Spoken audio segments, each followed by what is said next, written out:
இது long bag நான் 9ஆம் கிளாஸ் படிக்கும்போது லவ் பண்ணேன். அந்த பொண்ணுக்கு தெரியாது நான் லவ் பண்ணுறேன்னா இல்லையான்னு. ஒருதலை கிடதல் மாதிரி. இதுக்கப்புறம் காலங்கள் மாறுகிறது. காலங்கள் மாறி ஒரு நாள் நான் கிட்டத்தட்ட ஒரு 40 வருஷம் ஆச்சு, 50 வருஷம் ஆச்சுட்டு வச்சுக்கோங்க. இப்போ எப்படி இருப்பாங்க? நானே என் சிஸ்டர், என் மதம் 3 பேரும் எங்கேயோ ஒரு இடத்துக்கு போயிட்டு காரில் வந்துகிட்டே இருக்கோம். ஒரு பூக்கடையில் ஒரு லேடியை பார்க்குறேன். பின்பக்கம் மட்டும்தான் தெரியுது. ஒரே நரைச்ச தலை. கொஞ்சம் வண்டியை நிறுத்துங்க.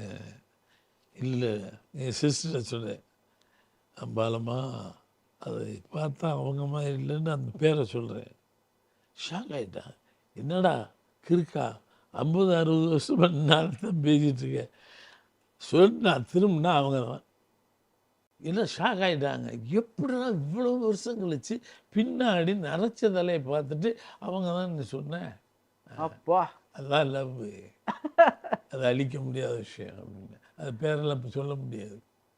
சொல்கிறேன். அதனால நீங்க எடுத்த படங்களை நீங்க எடுத்திருக்கீங்க. இந்த ஒரு ஃபீலிங்னால தான். ஸோ அதே அவர் ராஜகபூர் எனக்கு அழகாக சொல்லுவார். பாரதி உன் படங்கள்லாம் பார்த்துருக்கேன், என் படங்கள்லாம் பார்ப்பார். லவ்வர்ஸு ஹிந்தியில் இருக்கும். You should love your heroine. உன் ஹீரோயினை நீ லவ் பண்ணால்தான் நல்ல படம் எடுக்க முடியும் ராஜகபூர் சொல்லுவார் என்கிட்ட. நடிக்கும்போது அந்த ஹீரோயினை நான் லவ் பண்ணிவிடும். அந்த ஃப்ரேம்குள்ளே தெரியுற அந்த முகம், கண், மூக்கு, வைப்ரேஷன்,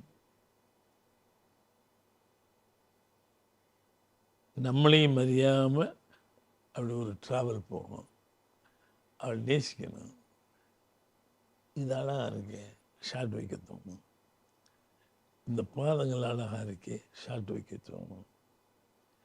இந்த ஜிம்மிக்கு அழகாக இருக்கே, ஷார்ட் வைக்க தோணும். அழகாக இருக்கு, ஷார்ட் வைக்க தோணும்.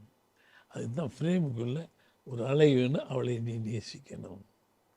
நீ நேசித்தால்தான் அவளை அழகாக படம் பிடிக்க முடியும்.